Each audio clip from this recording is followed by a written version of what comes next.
Oh, we're already recording. Jesus fucking Christ. Might as well. Anyways. What do you feel like talking about? Dude, I don't know. Whatever's clever. Talk about hookers and blow. Have you used ketamine in your life? I doubt you have. Like, because you don't use like when ketamine was out. Yeah, so K became a rave. Well, it's a rave drug, is where I know it from. Aside from not really. It's such a dissociative. I would never take that in that setting because you can't move. You're like, yeah, that's why people take it. No, you want like MDMA. You want something that. No, I mean, like, yes, but like not always. Like, have you had ketamine though? No, because I was sober during my little rave scene, but like I knew a lot of people that would be on K and go into K holes. It was a very common thing.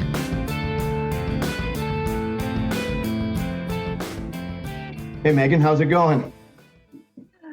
Just dandy. How about you? Doing good. Better now that we have our guest with us today. It's your special guest. He couldn't stay gone for long.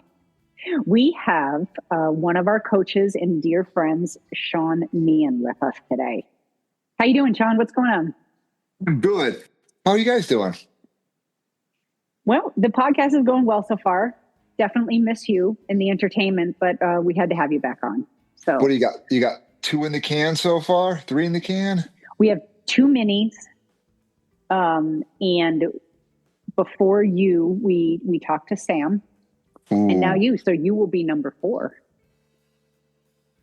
Sam's a good guest. I don't know if I can do any better than Sam did. Yeah, he's what's the word I'm looking for? He's profound and chill and funny all at the same time.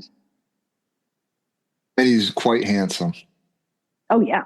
With his flowing white locks. So, Sean. Yes, Megan. You are a music nerd like me and like John. And I think that we have talked a lot about music on our old podcast and frankly in real life, because I think for all 3 of us, music holds a special place, and there's always something going on in the background. There's always something that we're listening to, or an epic live show that we saw or want to see. So we were thinking that maybe we would talk about music with you today. How's that sound? Music, yeah, we can do that. That sounds excellent. I just recently ran through my Apple Music rundown of the year.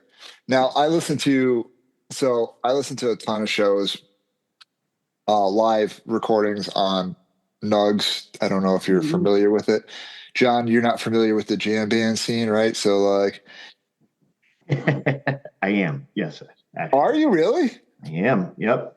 Oh. I do. I get those longer runs in. You got to put on a little dead, maybe gravitate more towards Little Feat, less towards Fish, but yeah, I like... Stay away from the Fish. Too jazzy. Yeah, too jazzy. Do you listen? I've seen Fish a number of times. See, I've never seen Fish. They're like, we've discussed probably prior about how lyrically I'm like, this is ridiculous. They're weird. It's bizarre. Yeah. It's like nonsense, jam stuff. Yeah. Yeah. But anyways, what'd you get? I'm excited to hear. And it's funny that you bring this up, because while I was waiting for my daughter right before this podcast, mine came up and I was watching mine as I was waiting for her. So what do you got? So Noah Khan on Apple Music was my top artist of the year. Get out of town. Really? Swear to God. Yeah.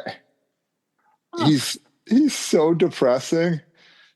But it's so Vermont and so New England that I like relate to it so in depth.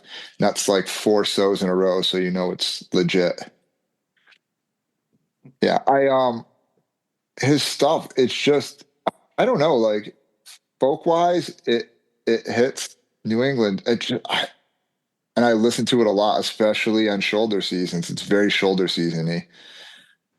What's shoulder season? like not winter, not summer, like Oh, not I've not never really heard that like saying before. not like really fall. Like it'd be like in What is it? Vermont, it would be mud season or stick season, depending on where you are. Had you heard And that before, John? Shoulder season? I've heard of mud and stick season. I haven't heard of shoulder season. Okay. yeah, so So what about him? So is it the depressing Vermontish sound that catches you? it's the content, the lyrical content, the musical composition.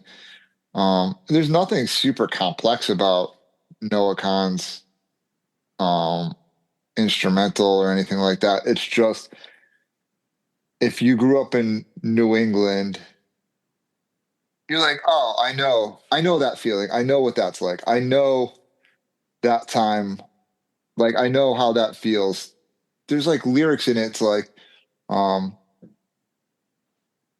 like just, I mean, because I grew up in New England, like he talks about in one song about dying in the house he grew up in, which I feel is such a fucking New England thing.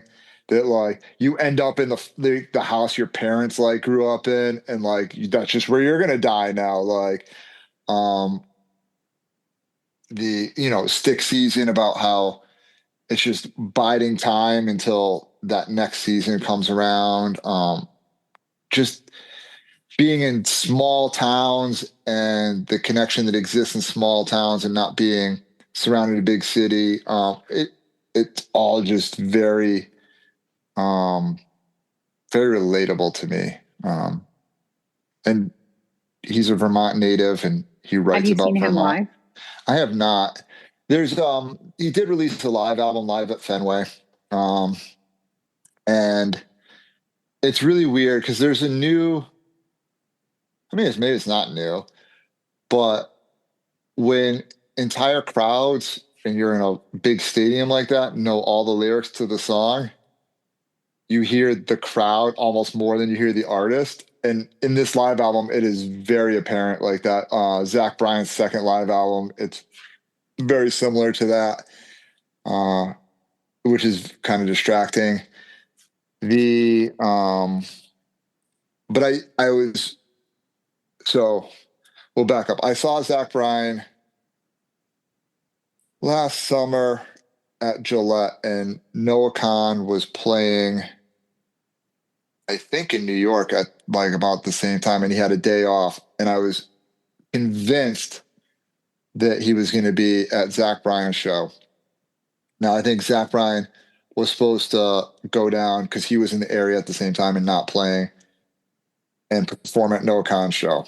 And I think Zach got fucking entirely too shit faced and couldn't perform. And then Noah Khan was like, fuck you. And so I didn't get to see Noah Khan perform at Zach Bryan's show or vice versa. But Way to go, Zach Bryan. yeah. But I think he's sober now, he says. He's Is he? hasn't drank. Yeah. Interesting little side note. Yeah, he I think he realized that he was going down a weird path and that breakup was weird for him. And then I don't know. I like Zach Bryan too, but he was not number one. And then number two, and actually the band that I listened to for out of like the number one band out of all the months that I listened to was Nine Inch Nails this past year. It's an interesting combination. Yeah. But I saw Nine Inch Nails at TD Garden end of August, September timeframe. What was that show like? I mean, because they're older than us now. You know, they're not kids anymore. Yeah, Trent Reznor is fucking awesome. I would recommend Still? anyone go. Yeah, dude, it was a wild show. So we he has a, at least in this the Peel It Back tour, which is the tour he was just on. He's coming back to TD Garden again. If you can get tickets, go see it.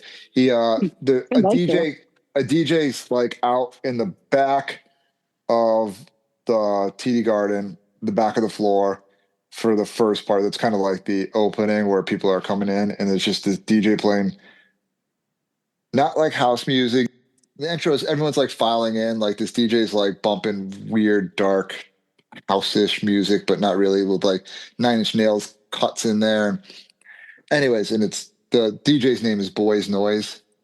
Um, it, and so that's like kind of how like things like file in, and then there's a center stage like in the middle of the auditorium, and then there's like the main stage up front. And so Trent comes out on the center stage. It's just him and a piano, and he starts playing with his back to us. But where we were sitting, literally, probably could have been like, it was like 35 feet, maybe 40 feet, which is pretty crazy. Yeah. And then Atticus comes out and he starts playing, and then the other guys like come out and they start playing, and it becomes like they do like 4 songs out there, and then they move to the main stage, and they have a scrim in front of the main stage where they have like projections going on in front of them with them, and it just going back, and like they go back to the middle stage again, and they do essentially a remix of a bunch of popular songs with Boys Noise in there, and they're projecting what's going on that center island up on the scrim that's up on the main screen. So you get like these weird close-ups. It was a wild show. It was super cool. The sound was phenomenal. Trent, and that was it. That was at TD Garden. Yeah. Yeah. Trent still slays it. TD Garden is good. I like the indoor venue of that size for a show like that. Yeah, me too. When I like bring it back to Zach Bryan, when I saw Zach Bryan, I saw him at Gillette Stadium, and that was way too big. That just doesn't feel right. It feels weird. Like Gillette Stadium was great for the Rolling Stones. I don't know, man. I don't like a stadium that big. That's like, no. I mean, the Stones could pull it off. That's we've seen, and we saw Metallica in a stadium as well.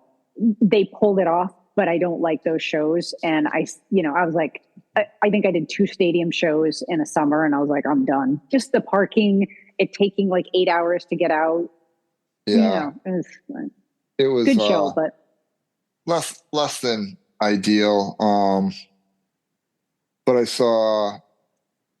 But yeah, that was awesome. I just saw Billy Strings in the Prudential Center in Jersey. So let me ask you this: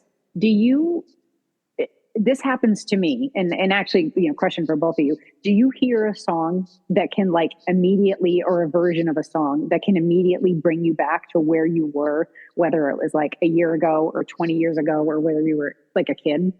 You guys have that? Yes.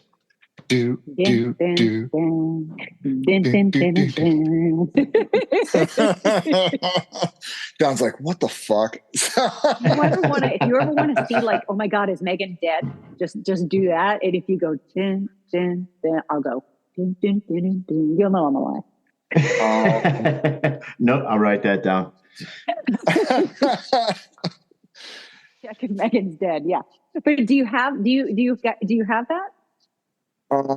Like that pull me back to, I don't know. There's like when you were a kid, or an awesome concert, like those visceral memories. There's my memories from when I was a kid in music are weird. They get like I can tell you like Paula Abdul songs and Technotronic. It's just like that's like I'm like, oh, I remember like listening to that album. Like, yeah, there's like nothing cool about my kid music stories. My first concert was Milli Vanilli. Chicago with Peter Cetera. That was my first. Yeah, I saw my first one. I saw Milli Vanilli with Salt and Pepper and Young MC. Salt and Pepper's here, and we're in effect. We're working up a sweat. That's it. Yeah. But at the time, that was the show to go to at the time, though. Dude, that was at the Springfield Civic Center. So you were cool. Oh yeah, it was so cool. But yeah, no, there's like certain Green Sky Bluegrass. There's certain tracks. that I'll listen to that instantaneously, like there was a time after Cocodona where I felt so beat up and burnt out and trashed, and I like was like, do I even want to run anymore? And I went out one morning, and Living Over was playing, and it's a green sky bluegrass song, and like the sun's coming up, and I'm running on this trail along the river. I was like, oh yeah, this is what it's all about. And so like I hear that song, and I can like maybe not viscerally feel like I'm there, and like, but I have that memory, and it like it's one of those like core memories. I'm like, oh yeah, like you can always just come back to this. As a kid, I remember. So I put together a playlist of like slow metal ballads, and I like titled it. I was like sixth grade dance or middle school dance is like the title. Okay, so who was on it? So Queensryche, Silent Lucidity's on there. Oh yeah, Fucking such a good song, right? It's epic. Extreme More Than Words is on there. Oh yeah, Man. Sister Christian by Night Ranger's on Will there. you please? Can you recreate this playlist for us? Oh, dude, I can send you the playlist. Okay, yeah, keep going. What a Sister Christian, your time has come. Yeah, yeah. I know all these. Every Rose Has Its Thorn was on there. Home Sweet Home. I Remember You by Skid Row. Sebastian Bach, that voice, man. Dude, and what a fine performance he put on Gilmore Girls. He was on Gilmore Girls? He was. I didn't watch Gilmore Girls. Oh, you have to watch Gilmore. How have you not watched Gilmore Girls? Because the dialogue annoys me. That's all I can. It hurts my brain. That's the best part about it. Yeah, I can't. You know, the thing about those bands, Sean, is that those guys can sing. Like, they can really sing. And, you know, auto-tune was invented in, 97? John, you may have to fact check that for me. But when you listen to those bands and what they were singing and the range of those, you know, those singers that you just listed, incredible talent. Yeah, I mean, all of them. And by the way, Ricky was framed. Just throwing it out there. Ricky was a young boy. He had a heart of gold. But I'm loosening up the ski boots. So like that takes me back. Guns N' Roses, Appetite for Destruction takes me back to when I was a kid.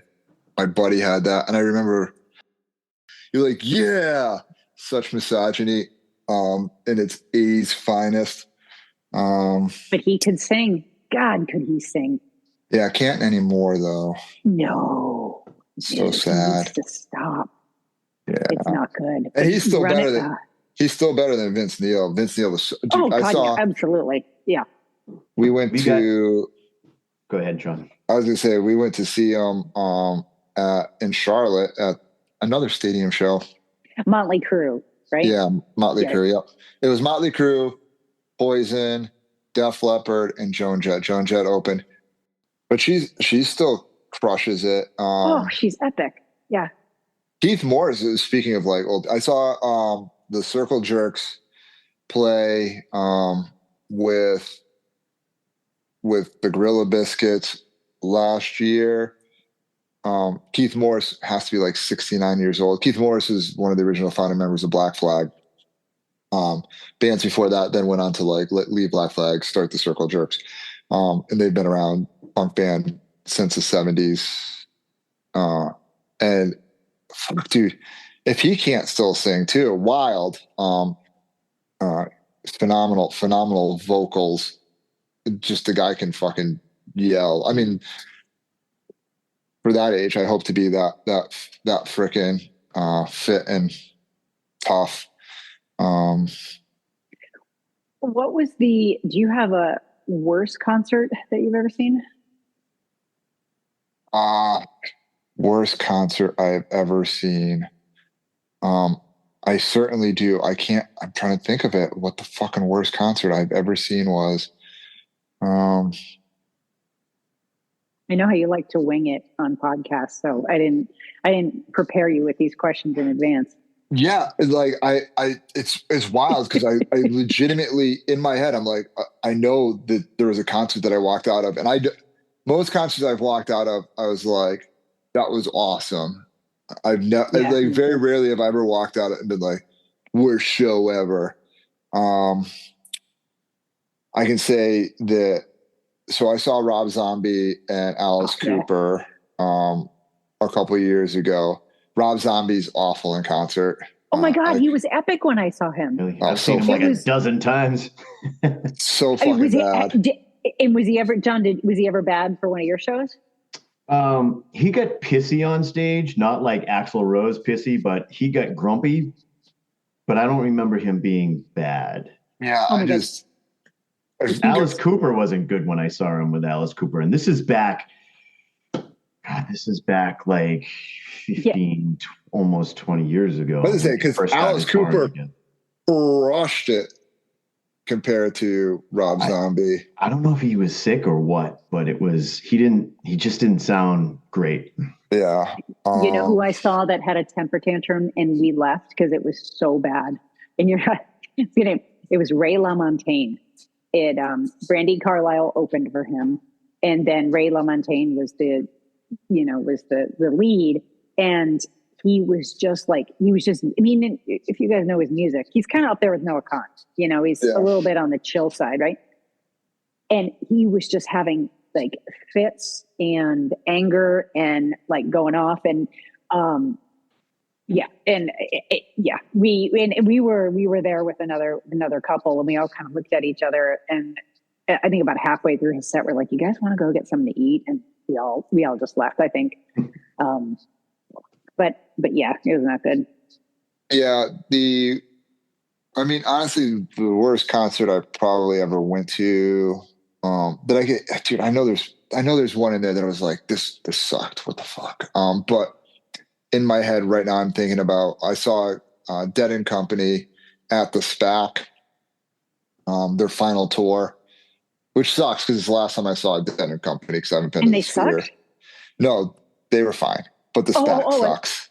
Oh, okay. All right. I thought you were saying Dead and Company sucked. I was like, really? If you've ever been to the Saratoga Performing Arts Center in Saratoga Springs, New York, if you're not in like the bowl or on the top, you can't see fucking anything. Like, it's not like being at Tanglewood where you can like see in and see what's going on. Like, because they have a second level, you can't see, and you just get like projection screens. My wife goes to me, she goes, and now she doesn't like jam bands because she goes, how do you know they're even really fucking playing? Like, how do you know they haven't said a word? It's just a projection on a screen. How do you know anything's even going on? And I was like, that's a valid point, honey. That was the worst venue I ever went to in that fashion. So, and I've seen Bob Dylan twice, and both times. And if you didn't, it was hard to. And I know his music, but it was hard for me to figure out what he was singing. Yeah. So, and my brother was with me. And so this was when I was still at UConn. So he was still in high school. My brother fell asleep. But I think my brother was pretty drunk. So I had to wake him up to get out. Yeah. My father, Carrie and I were supposed to go see Bob Dylan with Willie Nelson this past go around. I saw him with Willie. And it was raining out. We're like, no, don't care. Cause we bought the tickets for like $30 and everything we've heard about. I would like to see Bob before he dies, and it'd be nice to see Willie before he dies. Willie's great. He's still amazing. But my father-in-law was like, you didn't miss anything. I saw him in the 70s, and he sucked in the 70s too, live. So, great recording artist, great songwriter. you know? If we're talking bad venues, when last year, my best friend and I went to Austin City Limits, and I've been to so many festivals, and I would have considered myself a pro, right? Like I know what to do. I know how, oh God, I think there was 400,000 people in this little teeny park, and no bathrooms, issues with water, people ODing, dropping from the heat. Like it quickly turned into a don't die issue. It was like, had an epic time at Austin City Limits. We saw a lot of really good music, but the venue, I'm surprised people haven't. It was like, I was expecting a Woodstock to happen. I was at Woodstock 99. Yeah, and it was awesome. That's what I was expecting. And it was awesome. Yeah. I mean, I just didn't want to die. And when you go to concerts, you shouldn't have to worry about whether you're going to die. But it was still fun. I mean, I know it's like, yeah. It was an experience I would not go back. Old cranky Megan. Yeah, I was at Woodstock 99. So I was probably 9 months sober, and Carrie and I had bought tickets to Woodstock 99 because Woodstock 95 or 94 was a thing. And then Woodstock 99 for that era had the wildest lineup. I mean, wait a minute. Was that the one that like with all the riots and, Oh, okay. All right. I couldn't remember. Okay.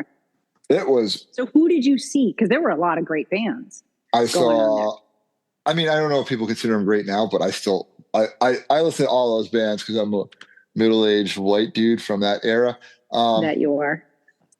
So Limp Bizkit, Korn, Metallica, Red Hot Chili Peppers, Kid Rock, Alanis Morissette, Jewel, Counting Crows, Offspring. Stone Temple Pilots, were they there? Nope.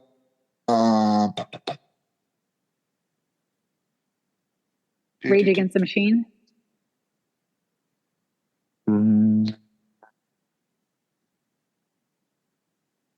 No, I don't think so. I didn't see Rage if they were there. I don't think they were there. But most of the time I was in the pit, which is hard it was giant. So I was there when everything went fucking haywire during Limp Bizkit's set, and they're like pulling off the plywood. And I will say, I have never seen anything as cool as Fred Durst getting on a piece of plywood, crowd surfing while singing. I don't fucking care like what anyone says about that. That was the coolest thing. Wait a minute. So the plywood is like a surfboard, is what I'm imagining. He was on top of it and like singing. It was fucking awesome. That is epic. That is epic. It really was cool. Korn was fucking bonkers that night.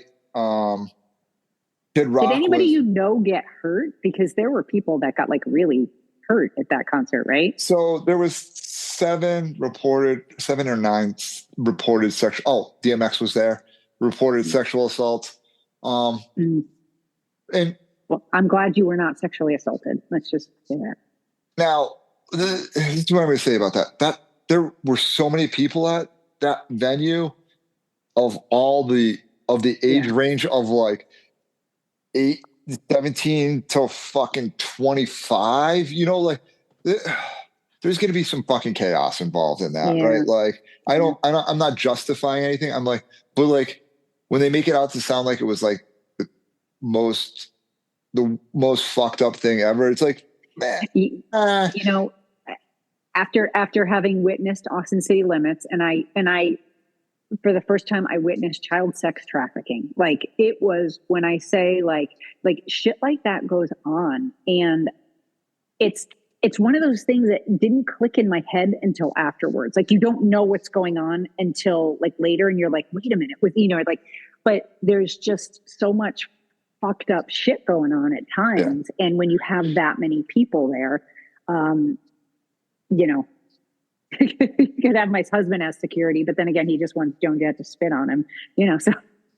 Yeah, there was definitely no child sex trafficking going on there, but I mean, like, but there was a bunch of fucking kids on a bunch of fucking drugs and drunk and fucking high and fucked up, and like girls were running around. Welcome to 1999. Yeah, girls were running around without tops on, like everywhere, like, and now, dude, I still like.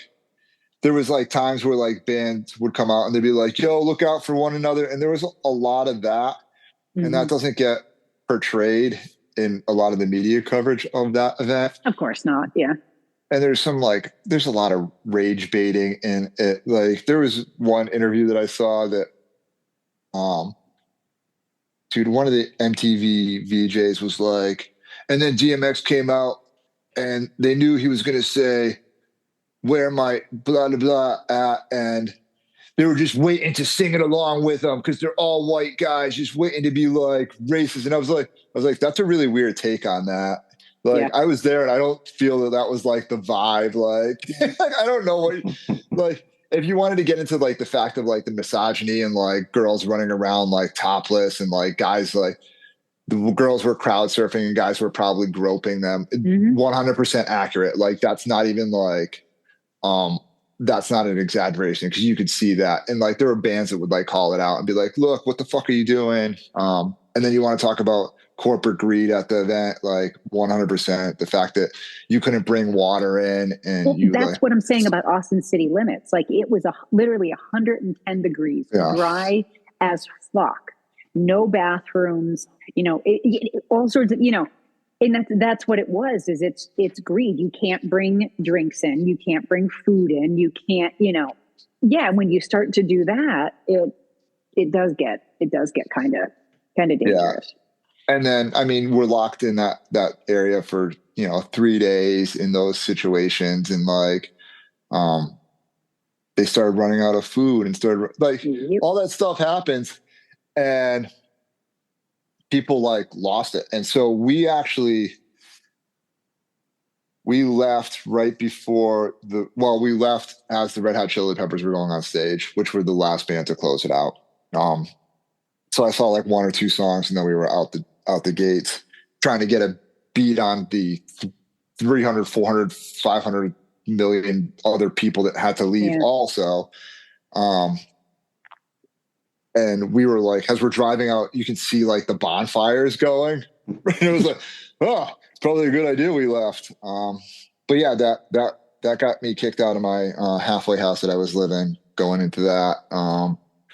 But I didn't get fucked up. I stayed sober, like I told them I was going to. And yeah, it was an awesome experience. My wife has a different opinion of it because she didn't see me for 3 days because I was just in the mix of it the entire time. But yeah, cool. A lot of bands. I like could go through my CD case and be like, I saw that guy. I saw that. I saw them. I saw that. So yeah, cool show. Okay. So to wrap it up, I don't know that I could answer this question that I'm going to ask you, but best concert ever that you were at. Best concert ever that I was at. Yeah, not that we've like listened to live, but you know, you were actually there. Dude, I don't know. I've seen a lot of cool shows. Woodstock 99 is pretty epic. And like I said, people that talk shit about it, like most people talk shit about it, weren't there. It was fucking awesome. I mean, I saw Dropkick Murphys play a set up in like one of the lobbies or lounges up in the Southwest dorms at UMass, and they got the plug pulled on them early, and they came out and did like 3 songs acoustic. That was probably one of the awesomest shows I've seen. Tool at Mohegan a couple years back when they were on tour. was fucking the closest thing that I've come to tripping on acid in sobriety. Fucking amazing. So tight. Now, I mean, their set is 100% like the same set every night, more or less. They filter in a couple different songs, but so tight and incredible.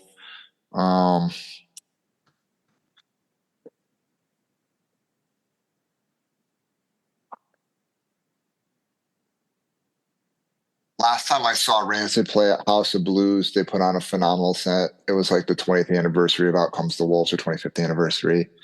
And I have a lot of core memories of that album. So yeah, I don't know.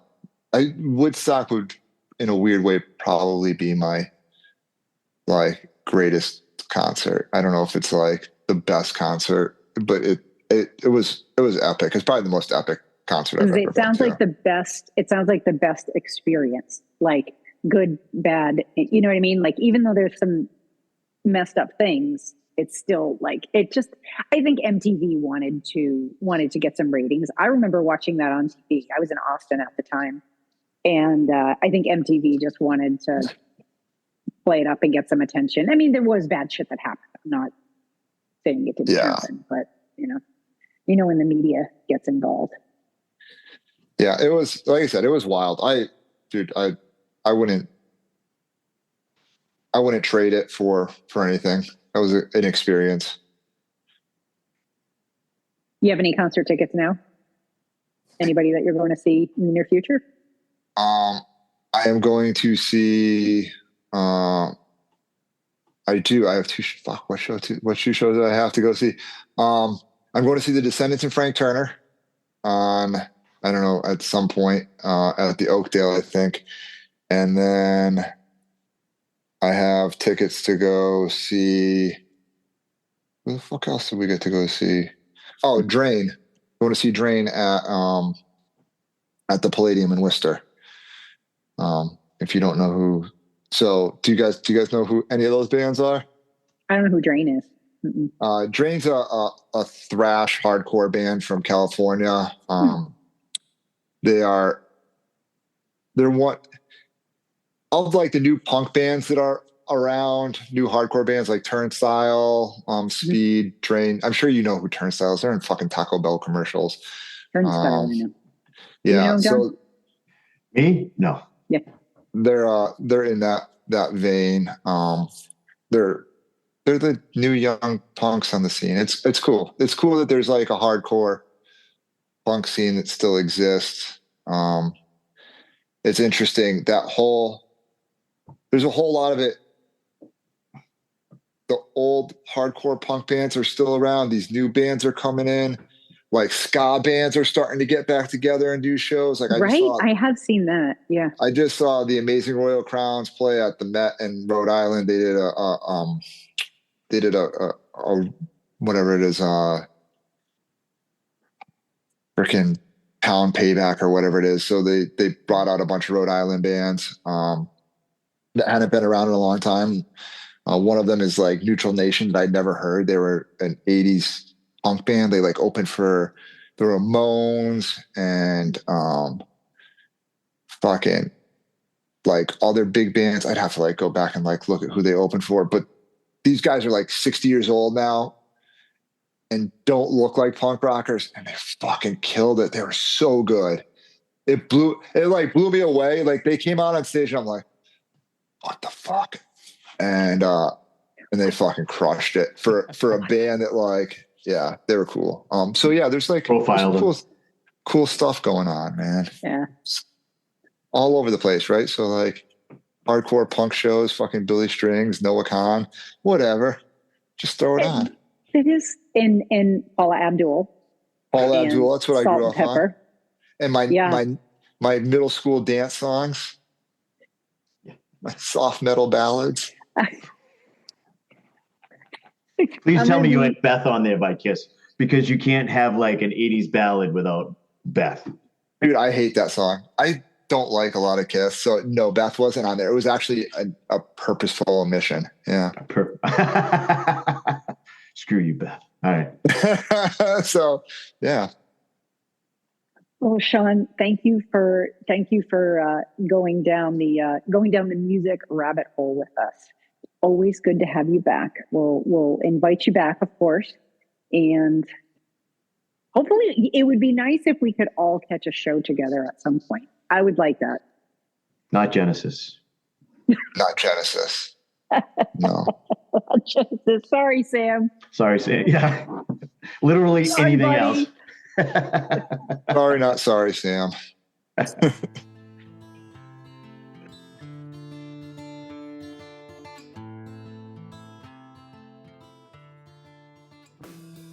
La la la la la la la la la la la la la. Is that the Banana Splits? No. It's like the Banana Splits from Saturday morning, 1979. It's I have ADHD and it popped into my head. Huh. Oh God. Keep it Honestly, light. if you have an experience with hookers and blow that you want to share, I would freaking kill to hear that story. Do you have a hookers and blow story? I have a interesting hooker. Didn't I tell you this story? Didn't we discuss this story the other day about the hooker? And you're like, there's no way you can make this sound any better by going down this rabbit hole of Well, telling yeah. the What were story we talking? in a group God, you chat. actually texted me last month about the hooker story. Or Yeah, you it should messaged me. be. Yeah. Yeah. Yep. You're like, you can't make this any better by explaining it. And I was like, no, but I'm going to try anyways. Dude, I'm in whatever mood. I'm in a compliance mood. Where was this when I needed it? Just kidding. We can talk Yeah. about whatever. We can see where it goes. Do you want to see where Yeah. it goes? No. John, if you ever wanted to know how every podcast started, it was like, we'll just see where it goes. Megan's like, no, we need to have notes. And I'm like, no, we don't. Every podcast, that was exactly the same. This is the worst. We need you. We need your help. On the podcast app that you're listening to right now, please follow, rate, 5 stars is best. Give us a review. We want to hear the good stuff. Also, please follow us on socials, Instagram, Facebook, TikTok. If you have a story you want us to hear, let us know.